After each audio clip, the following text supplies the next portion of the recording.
todos. Saúdo a todos. Pode acender, irmão Sérgio. Acende só apaga um e deixa acender só o refletor. Isso. Aí acende só o refletor para dar uma clareadinha. Pronto, obrigado. Saúdo a todos na graça e na paz do nosso Senhor Jesus Cristo. Agradeço a equipe de música aí que pôde... falamos na semana passada que nós desmembramos os grupos e graças a Deus por novas pessoas que têm colaborado em todas as áreas aí na nossa igreja. As crianças podem descer para suas classes.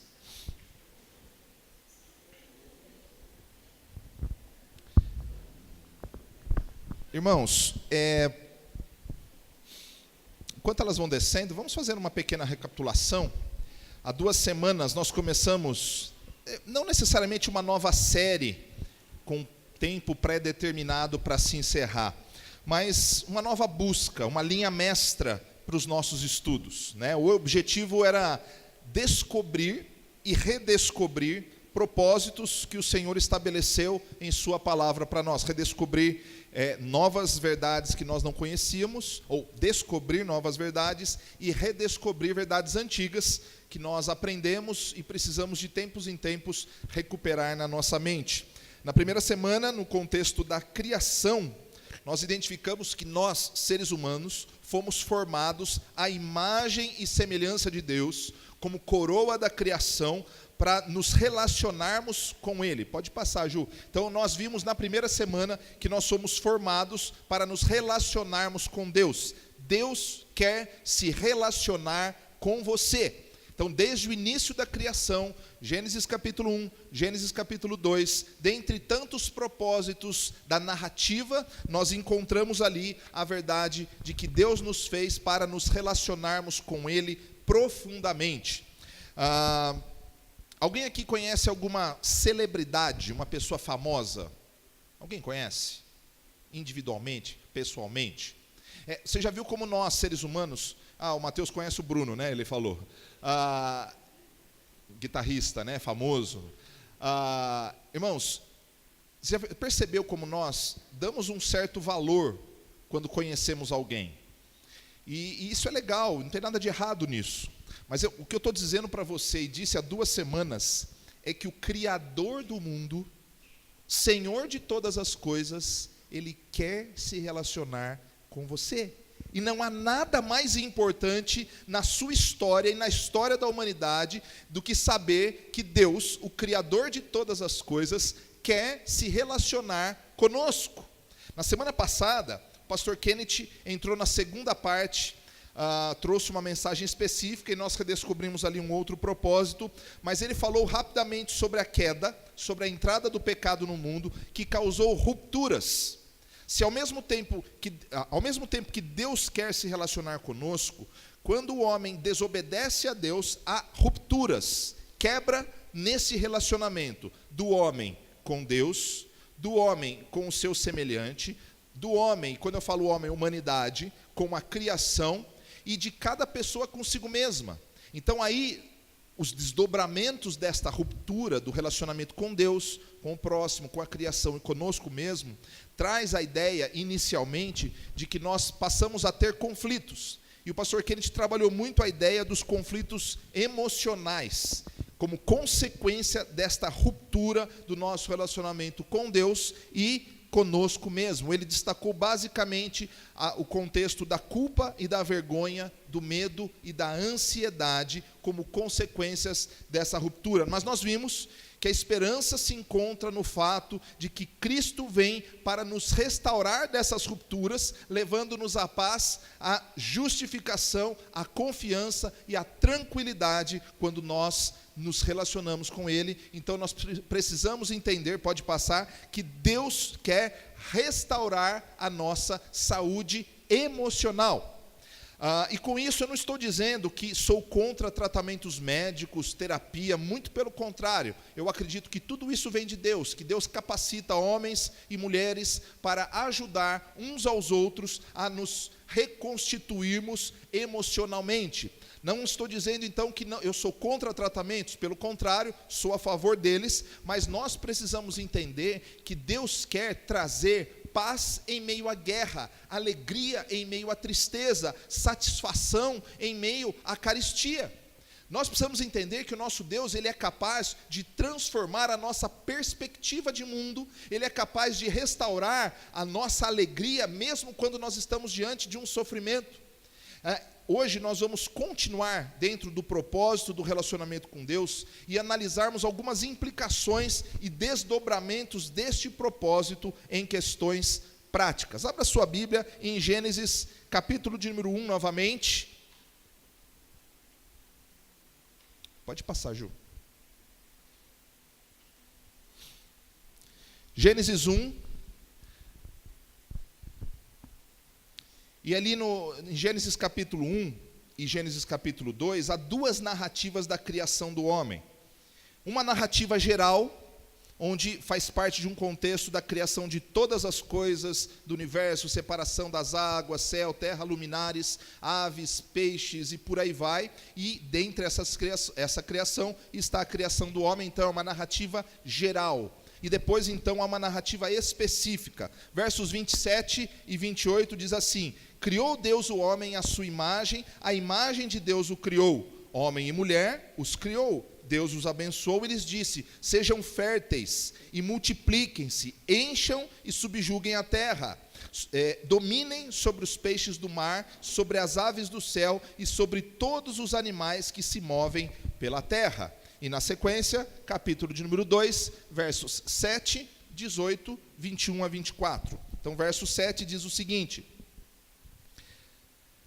então o Senhor formou o homem do pó da terra e soprou em suas narinas o fôlego de vida, e o homem se tornou um ser vivente. Verso 18 diz assim: então o Senhor Deus declarou: não é bom que o homem esteja só, farei para ele alguém que o auxilie e lhe corresponda. Versos 21 a 24. Então o Senhor Deus fez o homem cair em profundo sono, e enquanto este dormia, tirou-lhe uma das costelas, fechando o lugar com carne. Com a costela que havia tirado do homem, o Senhor Deus fez uma mulher e a levou até ele. Disse então o homem: esta sim é osso dos meus ossos e carne da minha carne. Ela será chamada mulher, porque do homem foi tirada. Por essa razão, o homem deixará pai e mãe e se unirá à sua mulher, e eles se tornarão uma só carne.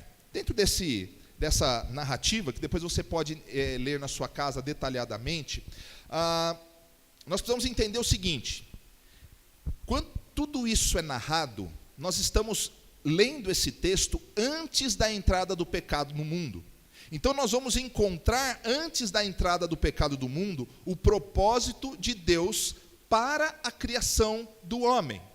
Então, depois que a entrada do pecado do mundo e as rupturas que nós falamos com Deus, com o próximo, com a criação e consigo mesmo, então esse desdobramento dessa ruptura são as crises que começam a se instalar em toda a criação.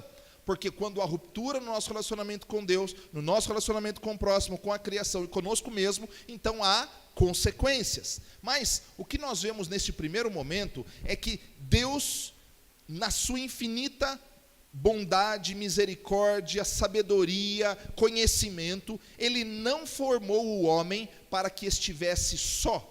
Ele formou o homem para que ele tivesse relacionamentos. A primeira coisa que ele forma é a auxiliadora que lhe corresponda. É interessante que algumas traduções apresentam, e principalmente as traduções mais antigas, a adjutora ou a auxiliadora idônea.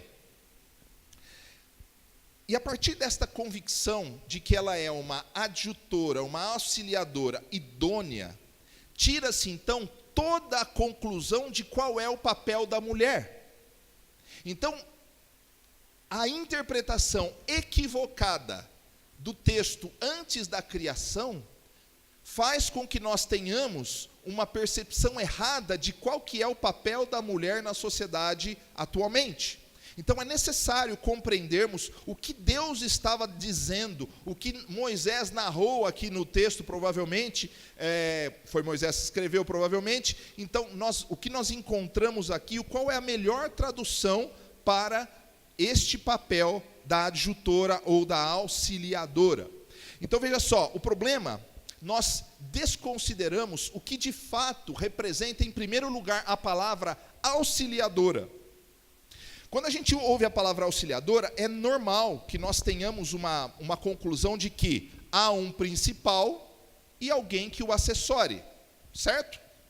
Tudo bem com isso? Ok, só que nós temos um problema, porque o Salmo 33, 20 usa a mesma palavra para dizer que Deus é o nosso auxiliador. E aí quando a palavra diz que Deus é o nosso auxiliador e a mulher é a auxiliadora do homem, nós não podemos extrair desta palavra a ideia de que a mulher ela é inferior ao homem, porque Deus não é inferior a nós, seres humanos. Então, a palavra auxiliadora, ela só pode ser entendida com o complemento. A auxiliadora idônea, mas o que tem a ver idônea? A tradução da palavra é alguém que o complemente, que seja correspondente. E algumas traduções do hebraico, a ideia é alguém que se encaixe com ele. E você pode se escandalizar fisicamente, mas o fato é que a mulher foi feita por Deus, assim como Adão. Ela é da mesma essência, para que todos nós tivéssemos apenas um descendente. Mas ela é diferente em muitas coisas, e por isso ela tem uma missão própria. Veja só, isso muda na minha cabeça, e espero que mude na sua, a ideia de qual é o papel do homem e da mulher na sociedade. Por quê?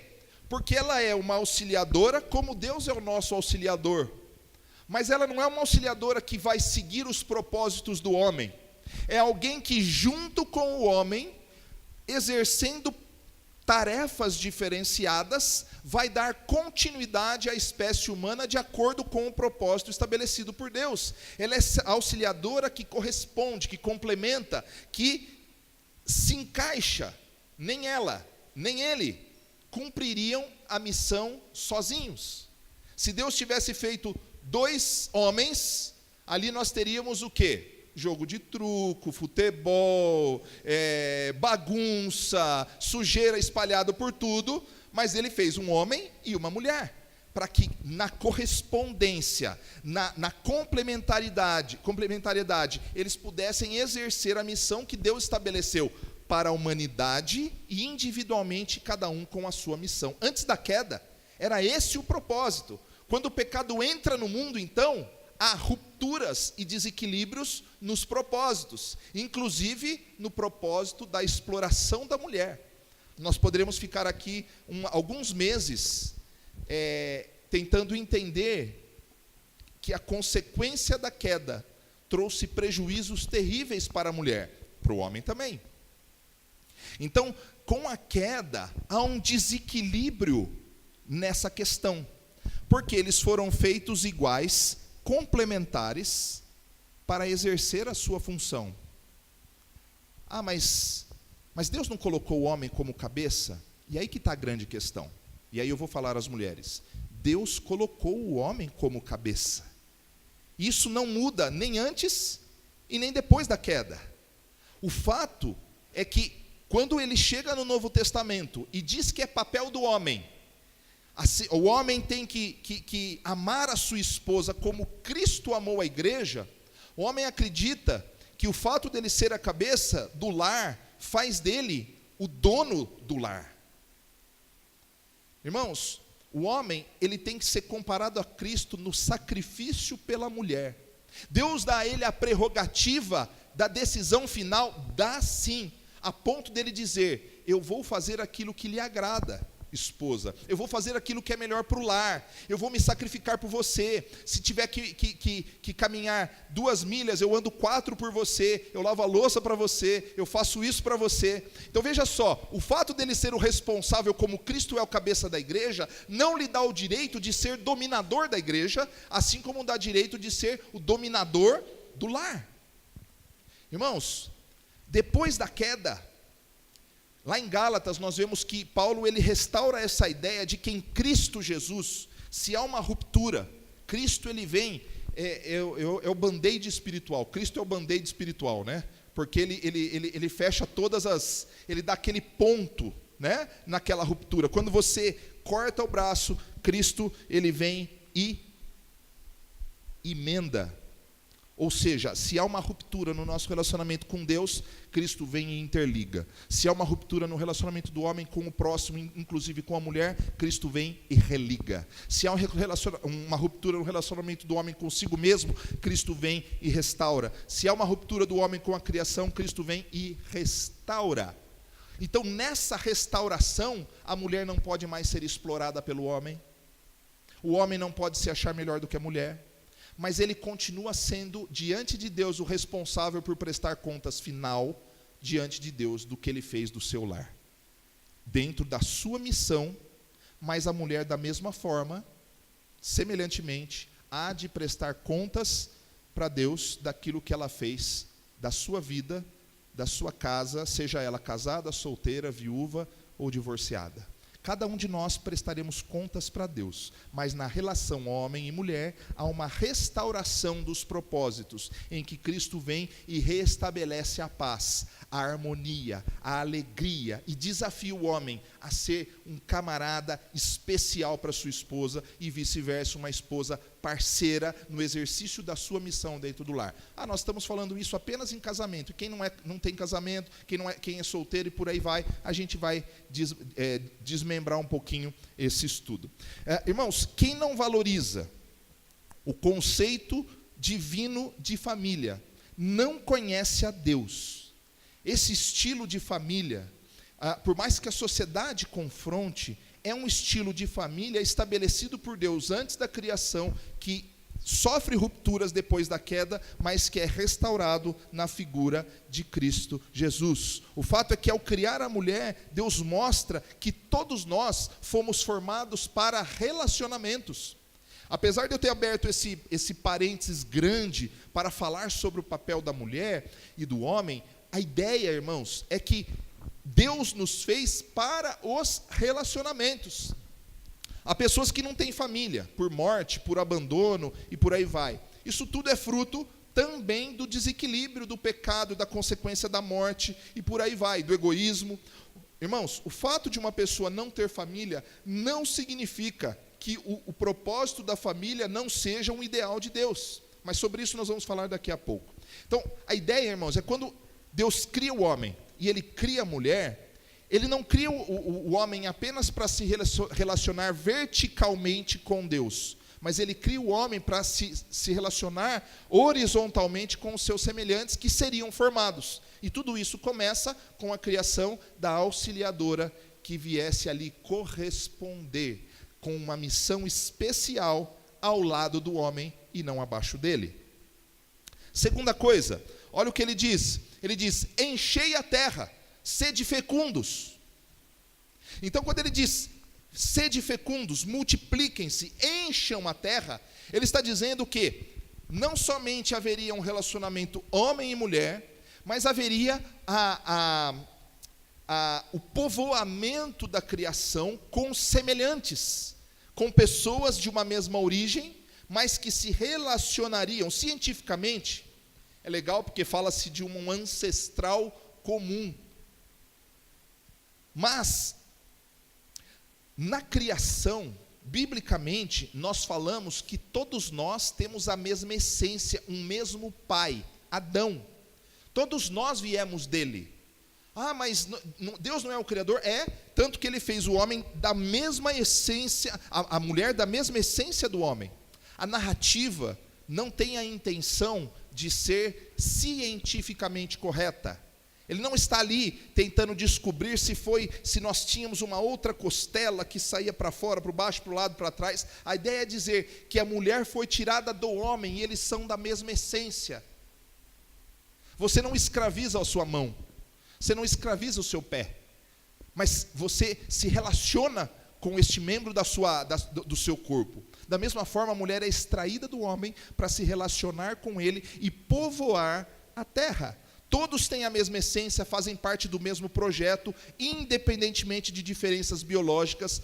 Todos descendemos de Adão, seja em nossas virtudes, como também na consequência do pecado. Então veja lá, inicialmente, esse encher a terra traria novos núcleos familiares. Então, quando ele disse no propósito original, deixará o homem pai e mãe, e se unirá à sua mulher, e ambos serão uma só carne. Então, ele está falando de novos núcleos familiares que seriam formados. Mas também há a ideia de que a terra seria povoada e seriam novos núcleos sociais. Não somente ligados mais pelo sangue imediato, de primeiro grau, mas novos núcleos seriam formados. Esses aspectos da criação não podem ser desconsiderados. Nós fomos formados para nos relacionarmos com Deus, mas também com as pessoas. Mas como disse o pastor Kenneth, essa ruptura que acontece nos relacionamentos, traz ruptura nos relacionamentos interpessoais, onde um branco se acha melhor do que um negro se acha melhor do que um amarelo se acha melhor que um vermelho. E todos nós somos da mesma essência, não há diferença entre nós. Podemos ter diferenças físicas, de personalidade, mas diante de Deus, seria uma afronta à eternidade de Deus, à soberania de Deus, dizer que Ele é daltônico. Mas humanamente falando, nós poderemos dizer que Deus não enxerga as nossas cores, o nosso tipo de cabelo, a nossa conta bancária, e nada daquilo que nós somos exteriormente. Ele nos enxerga como um todo, e nós somos da mesma essência. E é necessário que nós entendamos que todas os ruídos nos relacionamentos interpessoais existem por consequência da ruptura causada pela desobediência do homem, pela entrada do pecado. A partir do momento que Adão e Eva são expulsos da presença de Deus, todos os seus descendentes são gerados a partir desta essência pecaminosa. Então, eu e você, por mais que você se ache inteligente, capaz, melhor do que o outro, todos nós estávamos separados de Deus. Mas somos restaurados, todos nós, quando confiamos na graça soberana do nosso Deus. Se olharmos, por exemplo, para as nossas crianças, por mais que alguns pais insistam em achar que seus filhos são maravilhosos, irmãos, os nossos filhos também refletem a queda. Vamos pegar o mais recente aqui, o pastor Marcelo, pegar o outro também, o Ellison e a Stephanie, que tem crianças. Vocês vão começar a perceber ranhetices. E ranhetices não é aquilo que sai do nariz, ok? Ranhetices são pequenas desobediências e resistências que confrontam as suas orientações. Aqueles que são pais aqui não sabem disso? Quantas vezes nós damos ordens para os nossos filhos, falamos, você vai por aqui, ele fala, não vou. Ah, mas meu filho não fala ainda, meu filho é inocente. Sim, é inocente porque ele não tem consciência dos seus pecados, mas tenta tirar alguma coisa da mão dele para ver o que ele faz. Ele vira um tapa, certo? Vira um tapa, ele morde, ele chora, ele grita. Ah, mas isso aí faz parte.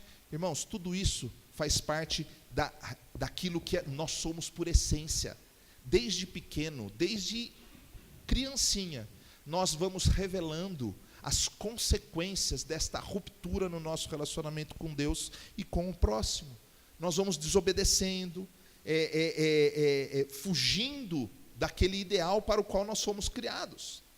E aí nós crescemos e nós achamos que nós vamos melhorar, porque aí o adulto toma consciência dos seus pecados, mas ele não faz questão nenhuma de mudar algumas características. Os homens continuam fazendo guerras, continuam competindo por posição, por espaço, por atenção. Não, mas eu não faço guerra, irmãos. Eu vou falar para vocês, se fosse possível fazer uma ressonância da minha alma, em alguns momentos, no trânsito, vocês iam me enxergar com outros olhos.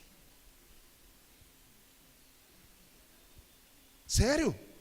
Se passasse ali no projetor, a raiva que eu sinto quando eu tomo uma fechada, você fica feliz quando toma uma fechada? Eu sei que alguns aqui já passaram dessa fase de maturação, né? O Tiniel, por exemplo, ele já está numa outra fase, terceira idade, então ele já está ele já tem outras características, né? Ele já está mais calmo. Alguém aqui tem essa sensação em alguns momentos? Não precisa levantar a mão. Então veja só, a nossa natureza, ela está caída. Ah, mas nós somos salvos, remidos pelo sangue de Jesus.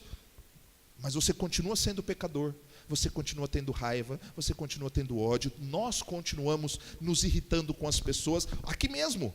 É capaz de você sair daqui, saiu do culto, depois de tudo que eu falar para você, depois de tudo que o Espírito Santo tocar no seu coração, você chegar daqui até a sua casa e falar assim, com o seu marido, com a sua esposa, com o seu pai: ai mamãe, porque na aula hoje, porque a tia fez isso, e ela deu mais bolacha para aquele lá, e não deu por aqui, e a tia Jussara esqueceu de trazer o suco, e eu estou... Acontece isso na sua casa, não? Sabe por quê?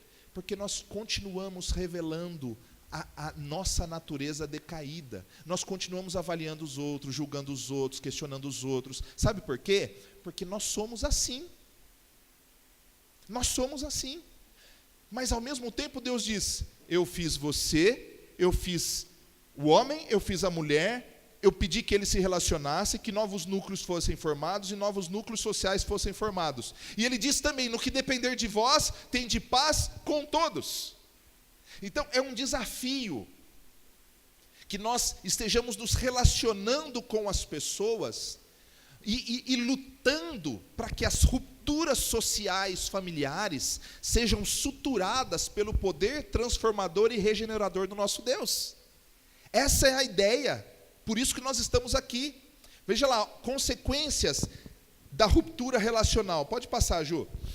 Algumas consequências desta ruptura relacional, eu vou usar alguns exemplos bíblicos, então poderíamos ficar aqui falando de 20, 30, 40, 50, eu vou dar apenas 4 ou 5 exemplos, mais ou menos. A primeira delas, transferência de responsabilidade. Eu acho que na sua casa não acontece isso. Quem derrubou açúcar na cozinha? Ah, eu não fui. Foi você? Foi você, Walter? Foi você, Jussara? Não. Foi você, Jussara? Não foi você. Foi você, Silvia, que derrubou o açúcar? Transferência de responsabilidade. Lá na narrativa da criação, Adão culpa a Deus, né? Aquela coisa básica, apesar de eu ter uma visão diferente da atitude de Eva, porque eu exalto Eva, né? Apesar dela ter comido primeiro, ter dado para o homem fala o seguinte: a mulher que o Senhor me deu, que a culpa é sua ou a dela, né? Aí ela fala: Senhor, a serpente me enganou e eu comi. Eva é um pouquinho mais honesta nesse aspecto. Mas o que nós vemos ali é transferência de responsabilidade. Nós estamos sempre procurando um culpado, e nós nunca procuramos no espelho. Já perceberam disso? Eu quero procurar o culpado, mas nunca vou ao banheiro e olho no espelho. Então, isso é uma consequência da ruptura relacional. Outra coisa, uma percepção distorcida da realidade. Irmãos, Eva disse, quando ela foi questionada pela serpente, Eva respondeu assim para a serpente: Deus mandou que nós não poderíamos nem tocar nessa árvore. E essa não foi a orientação de Deus. Deus disse: não comais do fruto da árvore do conhecimento do bem e do mal. Uma das consequências da ruptura no nosso relacionamento com Deus e com o próximo é uma percepção distorcida da realidade. Alguém aqui tem síndrome de perseguição? Não levante a mão. Alguém acha que o pastor falou tal coisa porque ele sabe e alguém contou para ele que eu fiz isso? Mas fulano de tal postou no Facebook porque é para mim. É certeza, aquela víbora. Nós temos uma percepção distorcida da realidade. Mas as pessoas não são más, pastor? São. As pessoas não dão indireta? Dão também. Mas nós temos que entender a realidade a partir de uma nova perspectiva. Só que a ruptura no nosso relacionamento com Deus e com o próximo faz com que nós tenhamos uma distorção nessa percepção. E nós esquecemos que nós fomos formados e nós somos da mesma essência das outras pessoas. Nós confundimos opinião com agressão. E ao confundirmos opinião e verdades específicas com agressão, nós aumentamos a ruptura e não permitimos que Deus suture essa ruptura. Terceira coisa, relacionamentos abusivos. Quando a gente tem visto muito relacionamento abusivo, e eu não vou minimizar o sofrimento das mulheres. Eu só não quero transformar apenas o sofrimento da mulher no meu tema de hoje. Eu quero que a gente entenda que há diversos tipos de relacionamento abusivo. E eu vou começar na figura dos religiosos. Religiosos, padres, pastores, pais de santo, como nós vemos recentemente, médiuns e por aí vai. Pessoas que usam a sua posição religiosa para impor a escravidão para com os seus seguidores. Isso é um relacionamento abusivo, consequência da ruptura no nosso relacionamento com Deus e com o próximo. O nosso próximo nunca pode ser o nosso escravo. Deus não criou categorias diferenciadas de pessoas para que umas fossem escravos e outros fossem senhores. O relacionamento abusivo de um homem para com uma mulher. Machismo, aquela ideia de que a mulher precisa exercer determinadas características padronizadas de comportamento, assim, assim, assado. Não pode trabalhar fora, se trabalhar tem que fazer isso, a responsabilidade não é dos dois, é mais dela do que sua. Relacionamento abusivo, de pais para filhos, que impedem os seus filhos de fazer isso, fazer aquilo. Eu não vou nem citar o nome, porque vocês também não conhecem, mas eu vou só lembrar de um conhecido do Mateus, que sofria de um relacionamento abusivo com a esposa. A esposa agredia na frente de quem quer que fosse, sério, não é verdade? A esposa agredia com palavras, até com violência física. Agredia mesmo, hoje não estão mais casados. Porque há relacionamentos abusivos. Então há uma contraposição ao machismo, que há também um empoderamento das mulheres que está ultrapassando o limite da decência em alguns casos. Assassinatos, alguém que se julga no direito de tirar a vida de alguém, o divórcio, o adultério e tantas outras consequências nas rupturas de relacionamento. Pode passar, Ju. Então, transferência de responsabilidade, percepção distorcida da realidade, relacionamentos abusivos, assassinatos que ofendem o ideal de Deus. O pecado, irmãos, é uma doença que contamina a nossa mente e o nosso coração e distorce as nossas relações com Deus e com o próximo. Você já percebeu que grande parte do nosso tempo nós gastamos analisando as pessoas? Você já parou para perceber que nós estamos o tempo todo analisando as pessoas? Isso não é ruim. Isso não pode se tornar um motivo de se sentir melhor do que aquelas que nós analisamos. Porque nós podemos estar sendo tão equivocados quanto aquela que nós estamos questionando. É muito comum que nós falemos que as pessoas que julgam muitos outros por causa de determinados pecados tenham outros pecados escondidos. Se você olhar para o Evangelho, você vai encontrar lá em Mateus, no Sermão do Monte, quando Jesus nos ensina que nós devemos, primeiramente, tirar a trave dos nossos olhos antes de tentar soprar o cisco ou tirar o cisco do olho do outro.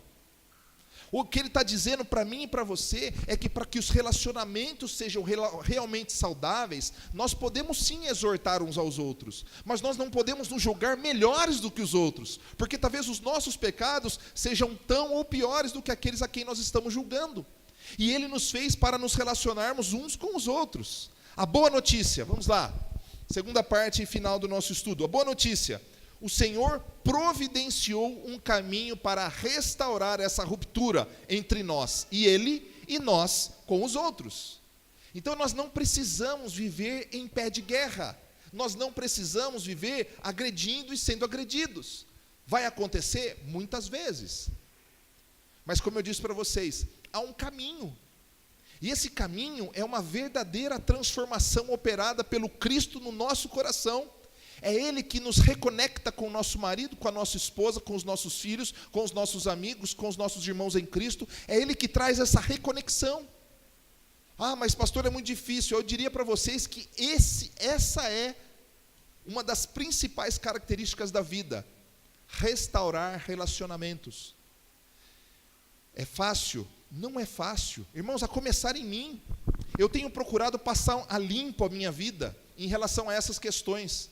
Se eu tenho problema com alguém, eu não durmo, eu passo mal, eu fico sofrendo, mesmo que a pessoa não seja mais meu amigo próximo, eu preciso restaurar o meu relacionamento com as pessoas. Isso é ser bobo? Não é questão de ser bobo ou ser esperto. É simplesmente questão de cumprirmos o nosso papel como cristãos. Nós fomos formados, e eu vou muitas vezes errar, e eu vou... Irmãos, eu procuro ser o mais escancarado possível, na medida do possível, para dizer, eu tenho problema com as pessoas também, você também tem. Nós temos dificuldades, mas passado aquele primeiro momento em que nós temos dificuldade, nós superamos essa dificuldade em nome de um bem maior, em nome do reino de Deus, de glorificarmos o nome do Senhor com as nossas atitudes, de perdoarmos os nossos semelhantes, de liberarmos perdão e pedirmos perdão para o nosso semelhante. E a começar nos nossos relacionamentos próximos, marido, mulher, esposa, filho, pai, mãe, irmão, e por aí vai. Nós precisamos partir para uma vida cristã que seja genuína. Pode passar, João. Nós temos livre acesso a Deus por meio de Jesus Cristo, e nós devemos permitir que Cristo seja o mediador em nossas relações com os próximos. O papel do homem e da mulher precisa ser reinterpretado à luz das Escrituras. Então, homem, na sua casa, você precisa repensar o que de fato Deus quer que você seja. Mulher, você tem que pensar dentro da sua casa o que de fato você deve ser de acordo com as Escrituras. E quando eu digo isso, eu estou dizendo para que você tome cuidado, para que a sociedade e a religião não apresente para você uma versão genérica daquilo que de fato... Aliás, essa expressão já vai mudar com o tempo, né? Porque hoje os remédios genéricos, eles querem ser vistos como remédios iguais, né? E genérico, em muitos casos, ele é alguma coisa não específica, que não necessariamente corresponda com o ideal. Então, quando eu usar essa expressão, o que eu estou querendo dizer para você é o seguinte: não fique à sombra do ideal de Deus. Procure entender qual é o papel, mesmo que a responsabilidade do homem continue sendo, de fato, a responsabilidade maior de responder diante de Deus pela sua casa. Isso não dá o direito para que ele seja impositivo, autoritário e abusivo. Ao mesmo tempo, a mulher não pode achar que ela pode, na contrapartida do machismo, suplantar o papel do homem. Nós temos que dividir as nossas responsabilidades. Não pode haver agressão física, temos que diminuir as nossas agressões verbais, nós temos que parar de sermos omissos com as nossas responsabilidades dentro da casa. Deus quer que nós sejamos luz, que a nossa casa reflita o ideal dele. Apesar de sermos falhos, nós temos que recuperar esse princípio de restaurarmos as nossas relações. Segunda coisa, o perdão, irmãos, é o caminho para que os relacionamentos sejam restaurados e plenos. Deus ama as pessoas e quer que aprendamos a amá-las também. Nós precisamos urgentemente pedir a Deus que modifique o nosso coração. O nosso coração, irmãos, é traiçoeiro. Ele se petrifica com facilidade. Nós precisamos que Deus tire de nós esse coração de pedra e, de fato, coloque em nós um coração de carne, sensível, para que aprendamos a perdoar e pedir perdão. Deus nos fez para os relacionamentos, e não há forma de nós mantermos relacionamentos se não houver sutura, se não houver fechamento, cura das feridas. Mesmo que haja ruptura, e vão haver muitas rupturas ainda na sua vida, é necessário que você faça, no que depender de você, aquilo que é necessário para fechar essas feridas. Terceira coisa, os verdadeiros filhos de Deus devem estar prontos para que, no que depender deles, os relacionamentos sejam aperfeiçoados, a paz reine e Deus seja glorificado. Irmãos, no que depender de você, a sua atitude tem que refletir o ideal de Deus. Eu vou ficar o tempo inteiro, me perdoa por favor, me perdoa por favor, me perdoa. Não. Estou dizendo o seguinte, no que o seu coração, falei hoje à tarde com uma pessoa, irmãos, eu tenho algumas pessoas que me chatearam muito, mas eu costumo dizer, eu gosto de usar figuras, imagine que aqui há uma linha divisória, e que os relacionamentos sejam estabelecidos quando eu vou até o meu limite e a pessoa chegue até o limite dela. Então aqui há relacionamento de amizade, conjugal, social e por aí vai. Só que, assim, às vezes, algumas pessoas decidem dar passos atrás nesses relacionamentos. Nós não podemos e não devemos invadir o espaço do outro para trazê-lo de volta.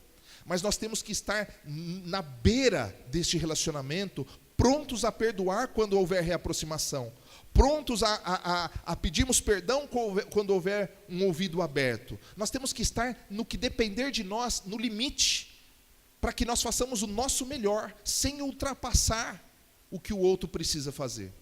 Mas esteja próximo, e não esteja de costa, esteja aberto para os relacionamentos, no limite, no limiar daquela transformação. Então, os verdadeiros filhos de Deus precisam refletir a luz de Cristo. Quando nós nos convertemos, quando nós encontramos uma nova perspectiva, nós passamos a termos conosco o poder.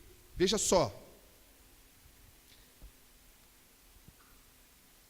em Atos capítulo 1, verso 8, no anúncio da descida do Espírito Santo, o texto diz: mas recebereis poder, dinamis, ao descer sobre vós o Espírito Santo, e sereis minhas testemunhas, aqui em Jerusalém, em toda a Judéia, na Samaria e aos confins da terra. Irmãos, o que eu estou dizendo para você é o seguinte, que todo verdadeiro filho de Deus é capacitado com poder para testemunhar. E nós achamos que isso se aplica apenas à ideia do evangelismo, mas testemunhar do evangelho, ser luz para Cristo, é fazermos aquilo que precisa ser feito através do perdão, da restauração. Nós precisamos, antes que seja tarde, restaurar a nossa vida espiritual, a ponto de sermos, de fato, cristãos autênticos. E aí, irmãos, apenas 2 orientações para a gente encerrar. A família, irmãos, é a célula fundamental da sociedade. Ela é o núcleo principal, onde nós somos educados para a vida. Pais, vocês continuam sendo o principal responsável pelos seus filhos. Nem a igreja, nem o Estado e ninguém mais é tão responsável quanto você na educação dos seus filhos, em relação à cidadania, em relação ao evangelho. Você deve ensinar a palavra, os valores do reino, para que eles cresçam e aprendam a conviver com as diferenças, sem agressão, como mensageiros do evangelho. A sociedade atual, irmãos, desconsidera o valor da família e do casamento simplesmente porque estão propagando uma mentira diabólica. Deus nos fez seres sociáveis, e essa sociabilidade, essa unidade começa dentro da nossa casa, no núcleo familiar. Qualquer pensamento diferente deste é enganação. Discorde do seu filho, corrija, mas ame sua família, lute pela sua família, ame os seus pais, ame os seus irmãos, ame o seu cônjuge, ame os seus filhos. Eles são presentes de Deus, por mais que eles tenham dificuldades. Ame, faça o seu melhor, sem ultrapassar o limite da individualidade. Segunda coisa, Deus criou uma nova família. Muitas pessoas não têm irmãos aqui, não têm pais, são órfãos, às vezes estão sozinhos no mundo. Mas Deus então, Ele forma uma nova família. A igreja é uma nova família. Para que existe então a igreja? Primeira coisa, pode passar, Ju, para unir todas as famílias e viver a unidade. Veja só, Ele une as famílias e quer que essas famílias de fato vivam esta unidade. Todas as famílias da terra são unidas a partir do momento que se tornam uma nova criação em Cristo. A igreja é um caminho para acolher todas as famílias. Segunda coisa, para acolher os que não têm família. Aqueles que não têm família de sangue precisam encontrar na comunidade um espaço para que haja relações interpessoais, de apoio, de ajuda, de discordância, de disciplina. A igreja tem esse papel, para ensinar o que a família não ensinou. A igreja existe para complementar o ensino que não foi possível ter em casa. Então, a igreja tem esse papel. A igreja existe para ser porta-voz da mensagem do evangelho, para restaurar os relacionamentos e para refletir a glória do nosso Deus. Deus fez a família para que a nova família, para que nós possamos refletir a sua glória. Então, veja só, se na primeira semana você saiu daqui com a certeza de que Deus quer se relacionar com você, esse Deus que quer se relacionar com você está dizendo hoje, você tem que se relacionar com o seu semelhante. Ah, mas é uma ordem? Não, foi para isso que você nasceu. É um imperativo natural e espiritual. Não é uma ordem que você tem que obedecer, é algo natural, é algo que nós precisamos lutar, é um propósito para a nossa vida. Deus nos fez seres sociáveis, pode passar, Ju. Deus nos fez seres sociáveis para nos relacionarmos com as pessoas, em primeiro lugar na família, na igreja e na sociedade como um todo. Se há rupturas nos seus relacionamentos, irmãos, não carreguem este peso. Deus deu uma ferramenta para que os relacionamentos sejam bons, sejam restaurados, para que sejam aperfeiçoados a partir de duas coisas fundamentais: amor e perdão. Nós precisamos. Vai ser fácil? Não, mas esse é um dos propósitos da nossa vida. Veja só, se nós falamos em redescobrir propósitos, o primeiro é o nosso relacionamento com Deus. O segundo é o nosso relacionamento com as pessoas. Precisa ser restaurado. E esse restaurar de relacionamento envolve limites que talvez você tenha que superar. Existem pais que são abusivos para com seus filhos, impositivos, e nós temos que restaurar o bom relacionamento, para que eles entendam os limites dos relacionamentos, não fiquem abaixo e nem avancem o sinal nos relacionamentos. Nós precisamos, é para isso que nós somos formados. Não permita que a sua vida se limite. Nós vivemos um tempo em que nós estamos nos fechando nas nossas casas. Se for para descansar por um tempo, eu vou fazer uma comparação meio tosca, perdão. Sabe quando Paulo orienta os casais a não se absterem do relacionamento sexual? Lembra? Não se afastem, não se podem um ao outro do relacionamento físico.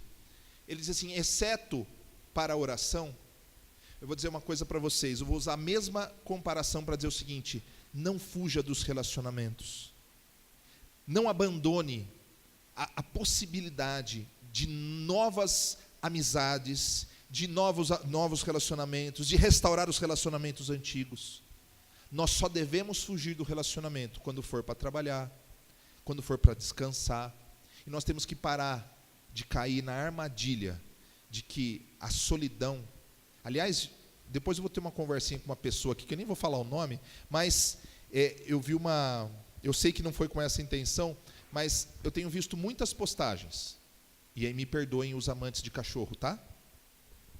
Mas eu vi uma postagem essa semana, em que a mãe chega com um bebezinho, e a outra pessoa vem e fala assim, nossa, que gracinha, posso pegar? A mãe fala assim, pode. A pessoa abaixa e pega o cachorrinho que está no chão.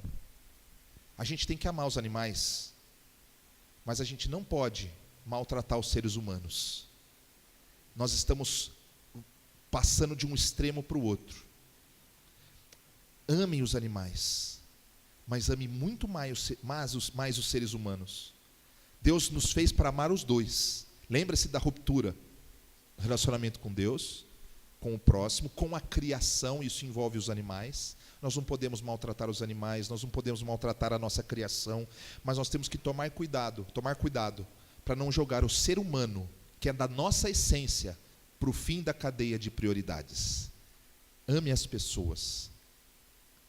Ame as pessoas, mesmo que seja difícil, porque Jesus amou você, mesmo você sendo um pecador. Vamos orar.